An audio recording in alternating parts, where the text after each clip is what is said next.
Sleep Token, a band steeped in mystery and lore that has left their fans vying to decipher their coded lyrics, their cryptic album art, and most importantly, their masked faces. Fronted by the acolyte Vessel, Sleep Token uses their music not only as an offering to their fans, but also the deity for which they worship, sleep. Sleep Token, when it comes to their music, is as enigmatic as their identities, given you don't just Google who is Sleep Token on the internet. While Vessel takes up the spotlight and is the frontman and primary lyricist of the band, he is also joined by 2 on drums, 3 on bass, and 4 on guitars. Sleep Token utilizes a extremely unique blend of R&B, jazz, hip-hop, rock, metal, and even EDM to create a wholly unique sonic experience. The insanely detuned guitars from 3 and 4, as well as the unconventional and otherworldly drumming of 2, and the mournful wailing vocals of Sleep. Editing Brandon here. I'm an idiot, and for some reason called Vessel Sleep. Listen, it was a long day. It was like my 4th attempt recording this video. Whatever. Enjoy the rest of the video. Just know that I meant Vessel when I said sleep. Bye. Defy most musical convention, making every song feel like an out-of-body experience. Now, if you haven't heard Sleep Token yet, I would recommend starting with their most recent album, 2023's Take Me Back to Eden. Coming on the heels of 2021's This Place Will Become Your Tomb, Eden is a hypnotic and driving record that I think fully encapsulates who Sleep Token is. The opening track, Chokehold, is a good example of what I think fans can come to expect from the rest of the album, which is that they're not really sure what they're going to expect. Chokehold starts with an eerie synth swell that eventually leads to Vessel's opening line on the album, "When we were made, it was no accident."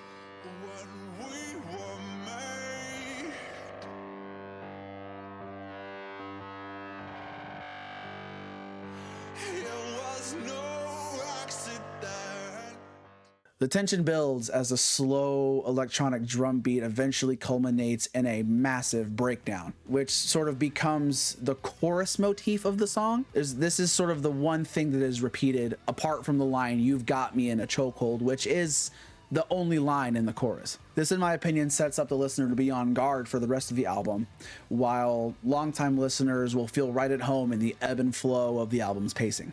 Now, while I love this album, I do think the weakest track on it is "Do You Wish That You Love Me." Do you roll with the waves? Or do you duck into deep blue safety? It is a very simple song. There is no live instrumentation in it. It is all electronic instruments, from the melody to the bass line to the drums. Even Vessel's voice sounds like it's been put through a vocoder, and he sounds like a robot singing in the song. Now, I'm not saying "Do You Wish That You Love Me" is a bad song. I, in fact, love this song. I just think it's a little too far out of left field for what the rest of the album has to offer whenever you compare it to songs like Vor, Ascensionism, Take Me Back to Eden, Euclid, The Summoning, which is arguably the biggest song on the record, or at least the most popular song on the record. I just think it's too far of a deviation away from what the rest of the album has to offer. Doesn't make it a bad song, just extremely different. All in all, even with that being said, I think this album is a masterpiece. With this record, I really think Sleep Token has cemented themselves as a staple in the alternative music scene. Okay, we've taken some time to discuss their music. Now let's really get into what fans love to gush over: the lore.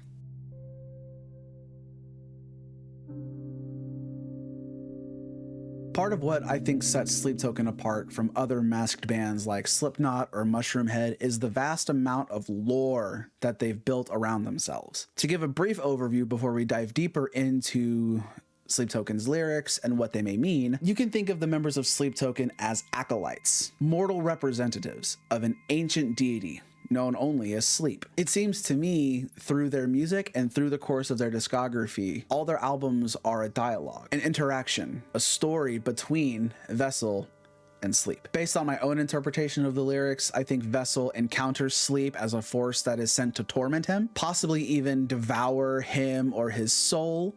It's possible Sleep is simply an agent being sent by some greater unknown entity to torment Vessel for his past transgressions. Over time, Sleep seduces Vessel and eventually gaslights him into believing that Vessel is powerless without them and that only Sleep can redeem him. Now, there's a really interesting Reddit post that I'll be sure to leave in the description below if you want to read it for yourself, that posits that at some point, to appease Sleep and to prove his devotion to them, that Vessel goes and kills his past lover, shooting them. There is a little bit of evidence to support this in the song Nazareth. You can find this song on their second EP, simply titled 2, with lines like, "Let's load the gun, make her eat the tape in the bathroom mirror, see if she can guess what a hollow point does to a naked body.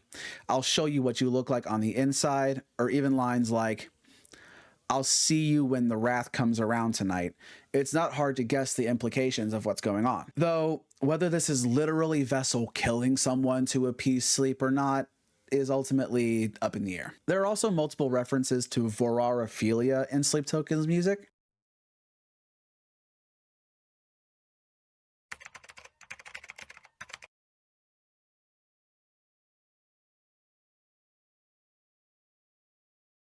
Vorophilia. Also called vor, which is obviously just a shortened version of vorophilia. Vorophilia. It's defined as an obsessive, fetishistic desire to be devoured by another creature. In their 2018 single, Jaws, Vessel sings the line, "Show me those pretty white jaws, show me where the delicate stops." In the song The Offering from their album Sundowning, Vessel says, "You've got diamonds for teeth, love, so take a bite of me just once." There's even a song called Vor on Take Me Back to Eden. Lines like, "Your viscera welcome me in, so let's get swallowed whole. Walls of flesh so warm again. Your flesh and bone welcome me in." These lyrics really leave only two interpretations in my mind. Extremely dirty, raunchy sex, or being eaten alive. Or maybe both. It could be both. There's this sense of back and forth between Sleep and Vessel throughout each album, ultimately culminating with Vessel finally, seemingly, being freed from Sleep's clutches, from their embrace. By the end of Take Me Back to Eden, I think Vessel finally sheds himself and frees himself from Sleep, based on tracks like Take Me Back to Eden, the title track, or the final track on the album, Euclid.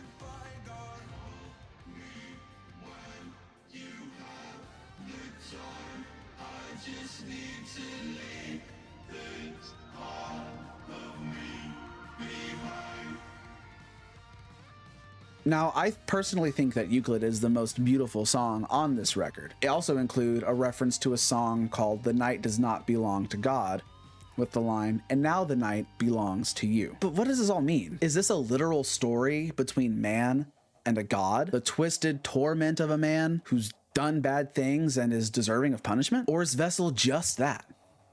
A vessel sent to tell Sleep's story? What or who is Eden? Fan theories have suggested that Sleep is a metaphor, a personification for Vessel's addiction, and that Eden is his sobriety. Others take the route that Sleep is a literal god and Vessel their acolyte. Others still even think that Sleep is a woman in Vessel's life, past or present. Ultimately, while theories abound and go back and forth on the internet between what they mean, who Vessel is, who Sleep is, who Eden is, the only people that really will ever know are Sleep Token.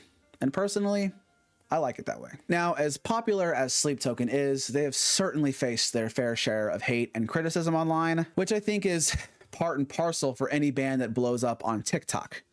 Just ask Noah Sebastian and the boys in Bad Omens. The most common criticisms, though, seem to come from the metal community, which, as a metalhead myself, I can even admit that metalheads can be extremely toxic, extremely vitriolic, and quite gatekeepy when they hear something that they don't think is true cult metal. Most metalheads will just say they're not real metal, they're posers, they suck because they're not real metal or because they use hip-hop elements in their music, which is fair. I don't necessarily think that Sleep Token is a metal band.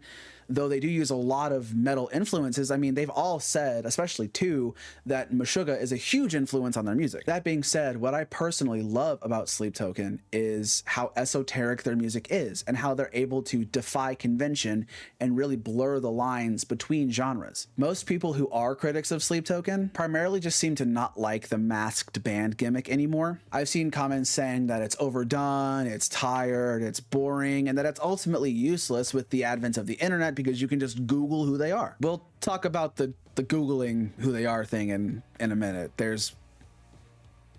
In my opinion, ultimately, I think it's just trendy to hate anything that gets popular on TikTok. It seems that any artist that really blows up on TikTok leaves a bad taste in people's mouths, and there's this distinct odor of trendy coming off of them that a lot of people seem to hate. They even drew the ire of the world's busiest music nerd, Anthony Fantano. Now, I'm a huge fan of Fantano. In fact, he's my inspiration for even starting this YouTube channel. I think he usually has pretty consistent and pretty solid and pretty based takes when it comes to music. Though personally, I disagree with his take that Take Me Back to Eden is, quote, bland, it's boring, and it's frankly annoying to listen to. All that being said, people are allowed to like what they like. They can dislike what they dislike. Fantano is no exception to that. And that's okay. Now, remember I said we'd talk about the Googling bit. To shift gears, there's a more recent development in Sleep Token's history that has left them in either hot water or with tons of sympathy, depending upon which camp you fall in. At least, it's recent at the time of recording this video. Someone doxed Sleep Token. No!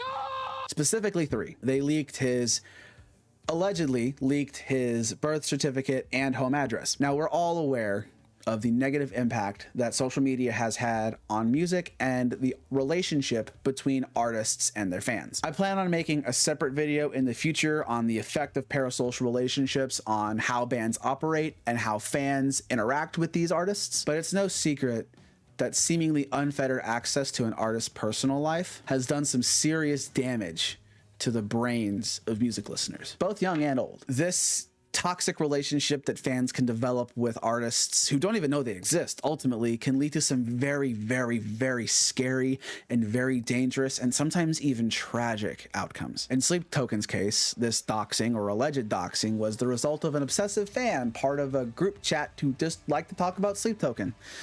This obsessive fan claimed to have found 3's birth certificate and even his home address and threatened to leak it online. As time went on, more details came out and the doxing maybe didn't actually happen. There's no evidence that these documents were ever actually put online.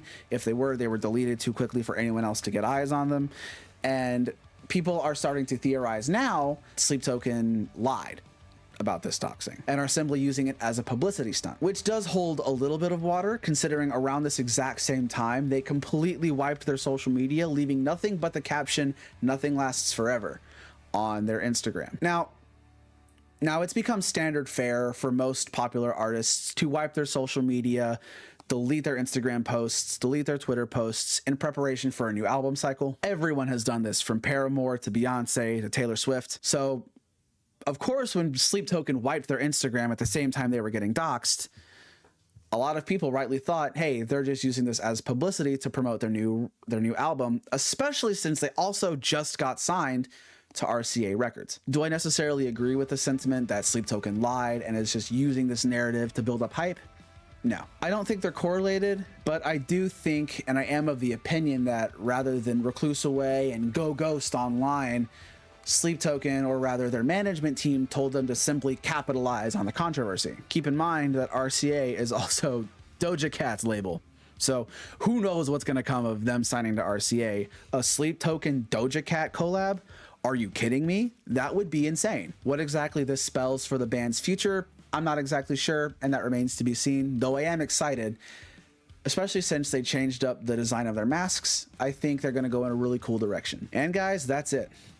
Thanks so much for watching, and I really appreciate you sticking with me through this longer video. I know this was a lot to cover. If you like the video, please hit that like button, leave a comment, let me know what you want to see next, any suggestions for artists you want me to take a look at, songs you want me to review, even things you want me to react to in the future. Of course, Be sure to hit that subscribe button and ding that bell so you're notified of all my future videos. One cool thing I've started is I've started a playlist on Spotify with music from all of the artists I've covered thus far that will continually be updated with each new upload. So be sure to check that out. I'll put a link for that in the description as well as the actual title of the playlist in case for some reason the link doesn't work, because sometimes when I put links in videos, they just don't work. I'm also going to take this opportunity to plug my personal band, A Conundrum. I'll also leave our socials in the description as well. Thanks again for watching, and I'll see you in the next one.